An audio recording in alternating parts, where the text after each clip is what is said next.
everybody, it's Chef Cleva, and on today's episode, we're going to talk about a dessert that is known for its vibrant color and its light cocoa taste.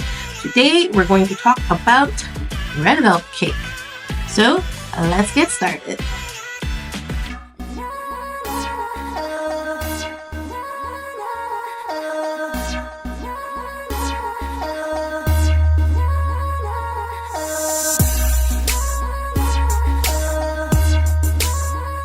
Alright guys, you know what time it is. It's time to get your photographic memory together or your pen and paper, because these are the ingredients for your red velvet cake. This recipe is for a 6-inch, 6-layer red velvet cake. You're going to need 253 grams of granulated sugar, 215 grams of canola oil, 100 grams of eggs, 90 grams of red food coloring, 213 grams of cake flour, 30 grams of cocoa powder, 5 grams of salt, 160 grams of buttermilk, 5 grams of vanilla, 10 grams white vinegar, 6 grams of baking soda. So, once upon a time, in a galaxy far, far away, I was a baby pastry chef looking for a mentor. Now, I went through a couple of people to try and see if it was the right fit, because not for nothing, finding a mentor is pretty much like dating. You want to make sure you're a good fit. You want to make sure this person has the right intentions, and kind of on the more important side, you want to make sure this person just doesn't want free labor out of you. So while talking with one potential mentor, in our conversation, he happened to mention that once upon a time, red velvet cake was made with beet juice. And not for nothing, I was confused, but also a little intrigued. And he went on to say that is why red velvet cake has this bright red color, because of how once upon a time it was made with beet juice. And then it also explains why it was paired with cream cheese frosting for flavor balancing. And I was just like, okay, that sounds really cool. And it actually helped me want to learn more about different fun facts when it comes to cooking and baking. So upon learning about that, I decided to look into it back then and even now for this video. And it is true. During World War II, baking products like sugar and butter were a part of the rations. So as a result, some bakers chose to use beet juice in their cakes. You can actually still find red velvet cake recipes today that call for beet juice. The red color of the beets makes the cake have a more delicious appeal. And as we all know, a lot of times when it comes to food, you eat with your eyes before you taste the food. But before we get to that, let's rewind a little bit to start off with, where did red velvet cake even come from? Why is it here? And why do we like it so much?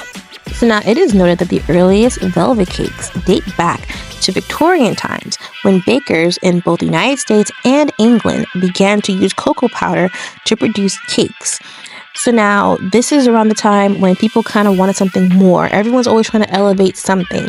So you have people that are always making yellow cake, always making white cake, always making vanilla cake varieties. So they want something extra. They want something that will zhuzh, something that will pop. Especially when you think about the different kind of parties and luncheons and different kind of society events. They want something that will have people talking. So now we're going to introduce cocoa. So now, once bakers began to incorporate different levels of cocoa into their recipes, it came out with different color variations. And then that little brownish red tint began to appear in their final products. But it doesn't really answer, where did the red come from? And that is going to be answered through science. Scientifically speaking, it is theorized that the reason why the cake has that bright red color comes from the combination of buttermilk, baking powder, and vinegar in the recipe. But then it's also attributed to, hey, maybe depending on where the cocoa came from also makes the color a particular shade of red. So now, although the red velvet origin can be pinpointed almost anywhere in the country and also in the world, apparently things got interesting when the cake recipe made its way to New York.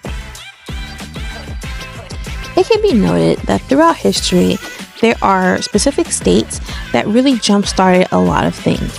And one of them happens to be New York. And you have to admit that a lot of things that became popular throughout the United States a lot of times passed through New York.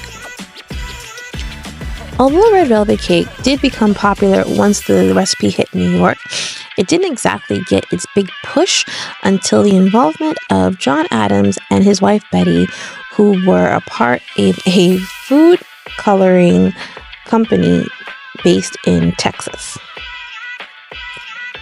So John A. Adams and his wife Betty came to New York, tried the red velvet cake, and pretty much had the best idea ever to elevate the recipe altogether.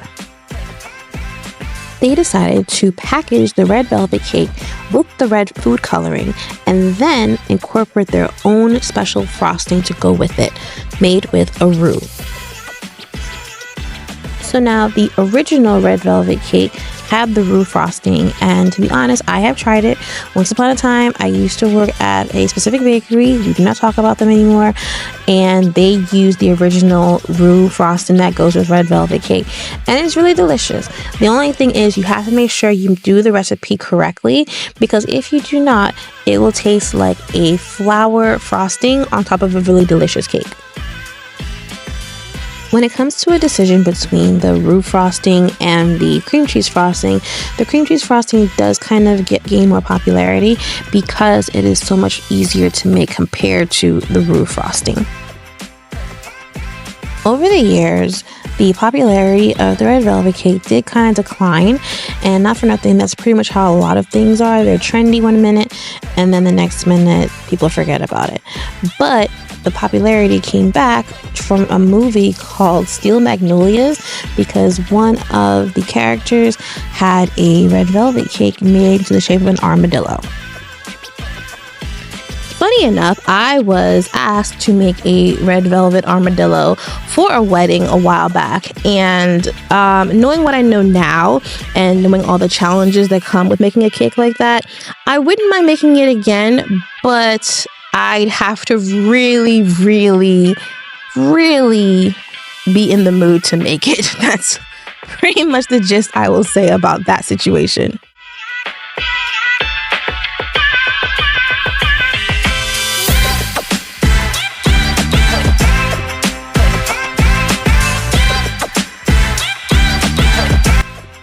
I say all that to say thank you for coming with me on this red velvet cake journey with all of its ups and downs and slight twists and turns. Even though I was put on this journey because of a conversation regarding beets being incorporated into the original red velvet cake recipe, it was still, interesting to learn how the beets even got in there to begin with, because I would never have imagined incorporating beet juice into a cake. But then again, when you put certain flavors together, it unlocks more flavors and you just never know where you're going to end up. So yeah, thanks for coming along. All right, everybody, that is a wrap on our red velvet cake episode. Please let me know how yours turned out. Don't forget to like, comment, subscribe, share, ring that little bell so that way you are notified when the next episode is up and running. I'm Chef Cleva, and remember, everyone's a little curious. Bye!